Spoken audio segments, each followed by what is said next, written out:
Teams ignition की हमेशा ये कोशिश रहती है कि आपका फ़ायदा कर सकें, चाहे वो प्रोडक्ट लॉन्चेस हो, रिव्यू हो या फिर कंपटीशन चेक हो, ताकि आप इन्फॉर्म रहें और कहीं चूक ना करें। लेकिन आज कुछ हटकर करते हैं। आज हम आपको बताएंगे पैशन इन्वेस्टमेंट के बारे में। जी हाँ, गाड़ियों में इन्वेस्टमेंट। सही सोच रहे हैं, हम बात कर रहे हैं विंटेज और क्लासिक कार्स की।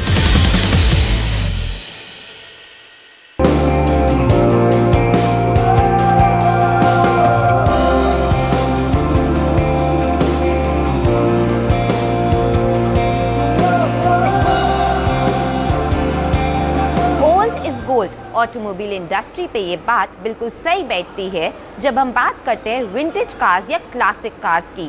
1919 से 1930 के बीच में बनी गाड़ियों को विंटेज कार्स कहा जाता है और उसके बाद बनी गाड़ियों को क्लासिक कार्स का दर्जा दिया जाता है। पर सबसे मुश्किल है इस पैशन को फॉलो करना। भारत में इन गाड़ियों की जानकारी विदेशों के मुकाबले थोड़ी कम है, पर पहल हो चुकी है, जैसे गुड़गांव में बने तरुण ठुकराल द्वारा एक खूबसूरत म्यूजियम से। तरुण ठुकराल ने इस म्यूजियम को जनता के लिए दिसंबर 2013 में खोला था। ये म्यूजियम का मोटिव सिर्फ विंटेज कार्स को दिखाना नहीं था, बल्कि evolution of transportation of India दिखाना था। हेरिटेज ट्रांसपोर्ट म्यूजियम को 4 फ्लोर्स में डिवाइड किया गया है और हर सेक्शन को डिफरेंट मोड ऑफ ट्रांसपोर्टेशन के लिए डेडिकेट किया गया है। देखिए, हर एक आदमी का अपना इंटरेस्ट होता है कार्स में। कईयों को विंटेज कार्स अच्छी लगती हैं, कईयों को अमेरिकन क्लासिक अच्छी लगती हैं जिनके बड़े बड़े विंग्स थे, जैसे इम्पाला हो गई। कईयों को यूरोपियन कार्स अच्छी लगती हैं। तो हर एक का अपना टेस्ट होता है। पर जब ऐसे सजाया जाए गाड़ियों को और ऐसा लगे कि जैसे गाड़ियाँ आपसे बात करना चाहती हैं या बात कर रही हों, तब उसका एक अपनी फीलिंग होती है, एक अपना नज़रिया होता है।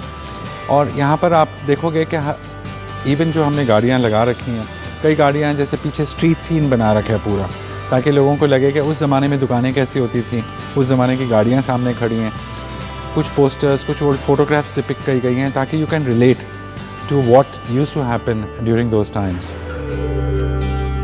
Austin 7, Cadillac V16, Bugatti royal luxury vintage car की असली पहचान है। लेकिन जो कार सबसे ज्यादा पॉपुलर है वो है फोर्ड की मॉडल ए। तरुण ठुकराल की म्यूजियम में भी आपको फोर्ड का एक अलग सेक्शन देखने को मिलेगा। विंटेज कार्स और क्लासिक कार्स में छुपी है एक पैशन इन्वेस्टमेंट, एक ऐसी इन्वेस्टमेंट जिससे रेट हाइक या स्टॉक मार्केट फ्लक्चुएशन से कोई फर्क नहीं पड़ता। ये ऐसी एक इन्वेस्टमेंट है जो कभी भी आपको लॉस नहीं दे सकती। आपकी modern car the day you leave the showroom, उसी वक्त डेप्रिसिएशन शुरू हो जाती है। और इनकी एप्रिसिएशन शुरू हो जाती है the day it reaches a passionate person who is going to put them back together. Vintage car लेने से पहले आपको कोई इन्फॉर्मेशन या आपकी नॉलेज होनी चाहिए जिसकी वजह से आप एक गाड़ी खरीद सकें। खरीदने के लिए ज़रूरी नहीं है कि आपको चलती हुई गाड़ी मिलेगी। हो सकता है कि अबैंडन्ड कार हो कई सालों से, मे बी 20, 30, 40, 50 ईयर्स ओल्ड, तो उसको आपने रिवाइव करना है। वैल्यू उसकी क्या है? अब तो खैर वो दिन ख़त्म हो गए जबकि पहले हमको हज़ारों के अंदर ऐसी गाड़ियाँ मिल जाती थी और फिर उनको हम रिपेयर कर लेते थे and they used to become valuable assets for customers. अब थोड़ी सी महंगी हो गई हैं, but still it is not a losing proposition. आप किसी भी हालत में आप विंटेज कार खरीदेंगे, आपको नॉलेज होनी चाहिए आप क्या खरीद रहे हैं। नहीं तो किसी एक्सपर्ट से आप पता कीजिए कि कितने की उसकी वैल्यू होनी चाहिए। उसके बाद उसकी असेसमेंट होनी चाहिए कि आपके रिपेयर्स के चार्जेस कितने होंगे और कितना टाइम लग जाएगा। अक्सर इन गाड़ियों को कई साल लग जाते हैं समटाइम्स तैयार करते हुए। सामान नहीं होता, the way they are restored, you have to strip the car open to the last nut and bolt और फिर उसको आप रिपेयर करें, पॉलिश करें, नया डालें एंड देन यू रीअसेंबल। तो विद द रिजल्ट आपको एंड प्रोडक्ट जो है it is almost like brand new. Brand new means sometimes even better than what it left from the company 50 years और 100 years back, क्योंकि उस time के ऊपर technology थोड़ी लिमिटेड होती थी। आजकल हमको मटेरियल्स और टेक्नोलॉजी दोनों इट सपोर्ट्स अस। और अब जो गाड़ियाँ हम तैयार करके निकालते हैं they are extremely beautiful and they are very durable. एक बारी तैयार हो जाएगी तो वो हो सकता है कि फ्रॉम फादर टू ग्रैंडसन तक वो गाड़ी इस्तेमाल कर सकते हैं। एक एक रिसर्च के मुताबिक इन गाड़ियों पे इन्वेस्ट करने से 7-10 साल पे आपको अच्छा रिटर्न मिल सकता है। पर सबसे बड़ी समस्या है बायर्स और कुछ ऐसे रूल्स की, जिसके वजह से इन गाड़ियों को बाहर निकालना थोड़ा मुश्किल हो चुका है। देखिए, ये पैशन होता है, ये मेरे को हर्डल कोई कभी भी नहीं हुई, बट मेरे को जब से मेरे को अभी तक होश है, बचपन से ही हमको एक पैशन था और अभी भी मेरे को I have no desire to drive और own a modern car.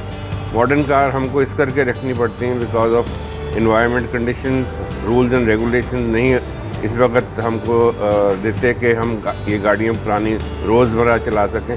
But yes, हमने जो गाड़ियाँ अपने लिए बना रखी हैं, they are almost like daily use cars. उनमें एयर कंडीशनर हैं, पावर ब्रेक्स हैं, पावर स्टेयरिंग्स हैं, you know all the necessary equipment जो इस वक्त मॉडर्न टेक्नोलॉजी के हिसाब से होने चाहिए वो सब हैं।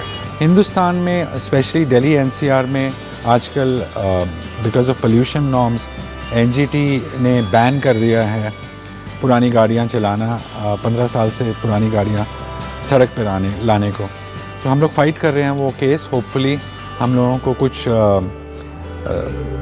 वो मिल जाएगा बेनिफिट कि आप संडेज़ को अपनी गाड़ियाँ चला सकते हो या पब्लिक हॉलीडेज़ को अपनी गाड़ियाँ चला सकते हो। So we are waiting for that decision to come from the national green tribunal, you know, so that more and more people can, you know, get into this hobby. Vintage cars और classic cars की लोगों की life में एक special जगह होती है। कई लोगों के लिए ये एक स्टेटस सिंबल होता है, तो कई लोगों के लिए पैशन इन्वेस्टमेंट, एक ऐसी इन्वेस्टमेंट जो विद प्रॉपर नॉलेज दे सकता है आपको अच्छे रिटर्न।